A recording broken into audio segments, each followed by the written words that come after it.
Sejam bem-vindos ao nosso canal Uro.Rossi.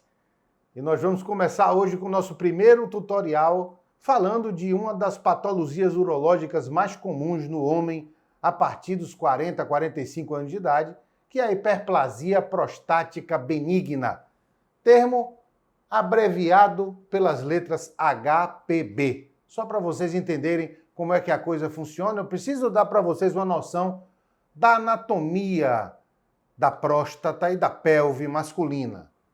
Então a gente vai desenhar os detalhes para vocês entenderem exatamente do que é que se trata.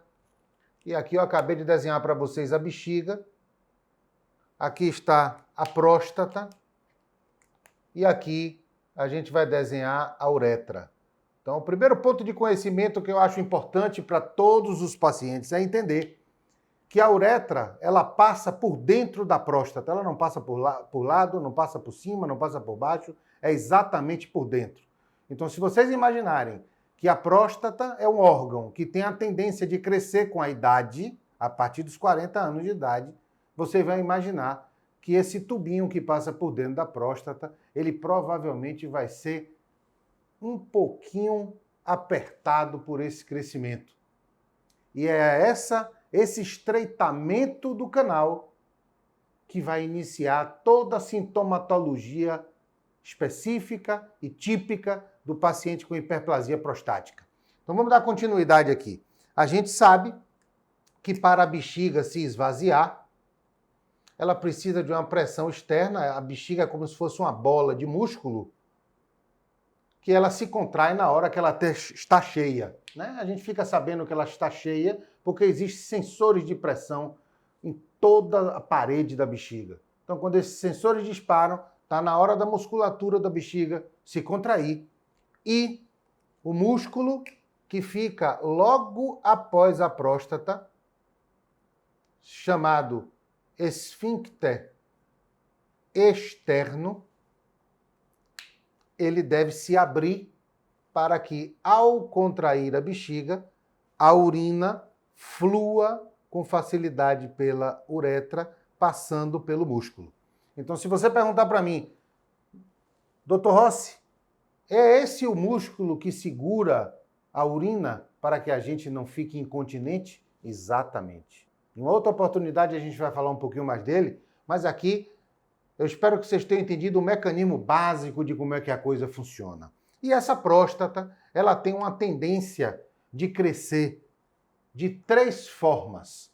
Primeiro, nós estamos vendo aqui os 2 lobos prostáticos, aqui à esquerda, aqui à direita, mas a próstata tem uma característica. Ela tem um lobo chamado lobo médio. Esse lobo médio, ele nasce aqui da saída da bexiga. E em muitos pacientes, esse lobo médio cresce solitariamente, sem que haja crescimento dos outros 2 lobos da próstata. Essa é a primeira maneira que a gente vê a próstata crescendo. E se vocês imaginarem que ele cresce exatamente onde começa a sair a uretra, vocês já têm uma noção que mesmo que se a próstata for pequena, ele vai ser uma causa de obstrução para a saída da urina. A outra maneira de crescimento prostático é o crescimento para fora e o crescimento para dentro. Não importa qual seja ele, existe sempre a possibilidade deste crescimento, qualquer um dos 3, serem responsável por um estreitamento do canal e, com isso, uma necessidade de maior força de contração da parede da bexiga, do músculo da bexiga, para que ela vença essa barreira de estreitamento da uretra. Ok? Bom, o que a gente não pode esquecer é que a musculatura da bexiga era uma musculatura que não dura para o resto da vida se ela estiver sendo forçada continuamente. Então, vai chegar um momento que, se ela continuar trabalhando com toda essa resistência para o seu esvaziamento, a musculatura dela vai cansar. E ela não vai ter condições de se esvaziar por completo, gerando um resíduo de urina elevado. Ou seja, o paciente tem uma certa dificuldade em urinar, o jato dele vai ficar um pouco fraco, ele vai ter que fazer um pouco de pressão para poder esvaziar sua bexiga. E a partir do momento que esse músculo da bexiga começa a sofrer um pouco por conta dessa resistência, os distúrbios de eletricidade da bexiga, eles vão acontecendo. E aí é que vem as contrações da bexiga, caracterizadas por cólicas, que nem sempre significam que a bexiga está cheia. Ela dispara antes da hora, por conta de um desequilíbrio elétrico criado por um funcionamento anormal da musculatura da bexiga. Além disso, a perda de força da parede da bexiga faz com que a quantidade de urina residual seja bastante elevada, gerando a sensação de que o paciente não conseguiu esvaziar a sua bexiga por completo e que ainda tem um resto de urina, fazendo até com que os pacientes, às vezes, vão ao banheiro, urinem, saiam, voltem novamente para tentar esvaziar a sua bexiga. Nem sempre isso é possível. Uma outra coisa que é muito importante é que quanto maior essa coluna de urina permanente na bexiga, maior é a chance de manutenção de infecções urinárias. Por quê?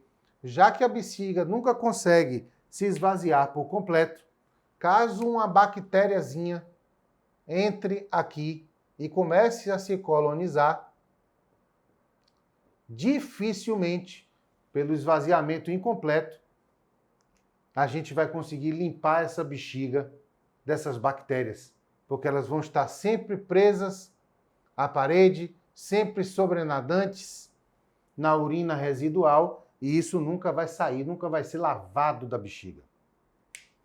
Então, nós já falamos do estreitamento, falamos das 3 possibilidades de aumento prostático, falamos da musculatura da bexiga, falamos do resíduo.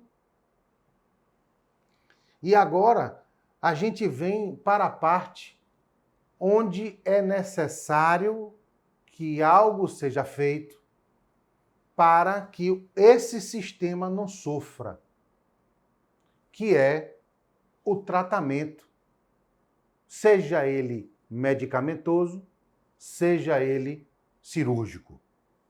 Mas antes da gente falar isso, eu queria tocar num assunto interessante com vocês e muito importante, que a gente às vezes se esquece, a gente passa falando da nossa bexiga, mas é importante que os pacientes entendam que às vezes, quando a bexiga chega a um ponto crítico, ela não consegue mais se recuperar.